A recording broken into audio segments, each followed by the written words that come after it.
So please introduce yourself and tell me about how you became interested in the health of our environment. My name is Emily Hurley, and I've been with Citizens Climate Lobby for about 2 years now. My training is in public health. I have a PhD in public health with a specific interest in international health. And I've been doing a lot of work on HIV and reproductive health here in the US and in sub-Saharan Africa. And just through my work, I've realized that climate change really is one of the biggest threats to public health that we're facing. And through my work and through seeing these threats on human health, I really thought as a public health researcher and professional, if I wasn't bringing this to the attention of people in terms of advocacy and in terms of research, then all the other work we're doing to preserve the health of our species might be in vain. Yeah, awesome. So tell me a little bit about Citizens Climate Lobby and its mission. I was really drawn to Citizens Climate Lobby because of its commitment to have a bipartisan agenda for climate change as the way forward. Its commitment to, we need to do this with politics. We need government to really lead us in how we make those big structural changes that we need to fight climate change. There's no getting around that.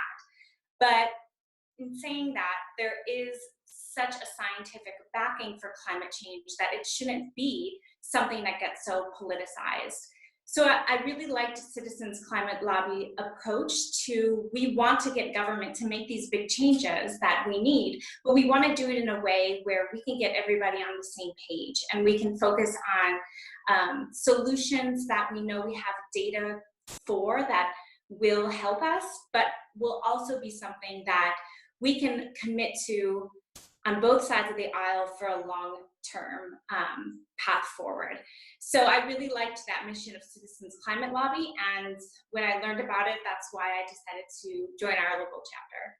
I've heard before, or what I've read about, is that Citizens Climate Lobby is striving for a national level carbon fee. What is that? Can you tell me more about that and how that works?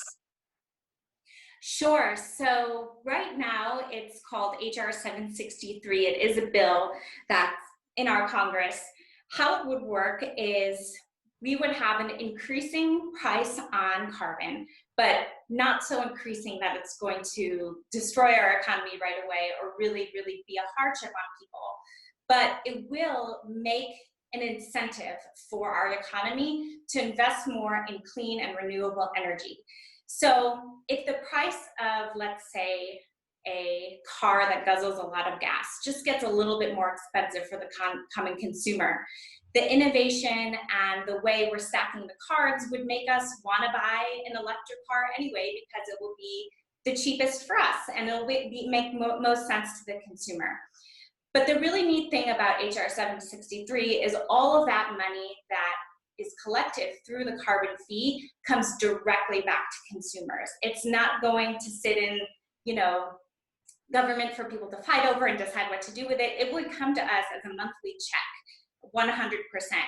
And what that would do would be, it would offset any potential price increases that we might see in our everyday life due to the carbon tax. But then it would also help kind of, level the playing field. So people who have a huge carbon footprint might not benefit as much from that monthly check as somebody who doesn't. So it's a really smart way to stack the economic cards in favor of clean energy. And it's designed in a way that isn't really going to be a drastic change in our day-to-day life. It sort of weans us off fossil fuels in a way that will help us meet our Paris goals, but will also make our transition to clean energy really smooth in our economy. Nice, awesome. So do you know how close Citizens Climate Lobby is to reaching its goal of? Well, it's hard to say now because we're in an election year. We were making some really great progress. We got our local representative, Emmanuel Cleaver, to be a co-sponsor. And the bill, I'm not sure how many co-sponsors it has now, but it does have co-sponsors in both the Democratic and Republican Party. We've done a lot of mobilization to get our local leaders to speak in favor of carbon fee and dividend and speak in favor of that act. But as we know, in November, we'll be electing a new Congress. So where that bill goes from there, I think will depend a lot on who will be around after the election to kind of push it forward. And as you know, there's a lot of other things going through Congress right now.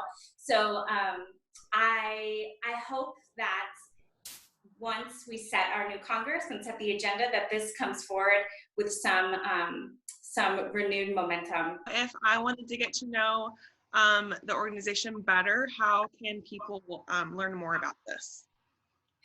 So we do have a website at kcccl.org. That's our local chapter, and there you can find news about what we've been up to, how you can get involved, our monthly meetings, and links to the national chapter. We're one of hundreds of national chapters that have this common goal, and there's some really great resources out there from the national chapter that explain more of our mission and how you can get involved wherever you are in whatever level you want to. Well, thank you so much for taking the time to explain this to me and talk with me. I really appreciate it. Do you have anything else that you'd like to say? No, I'm glad that we got a chance to talk about this. I think that that making fossil fuels something that we don't want to buy is going to be a really big game changer and will help us put us on the path to just having a cleaner environment, a cleaner economy. And then ultimately in the future, it's going to protect our health and the health of our children. Of course. Okay.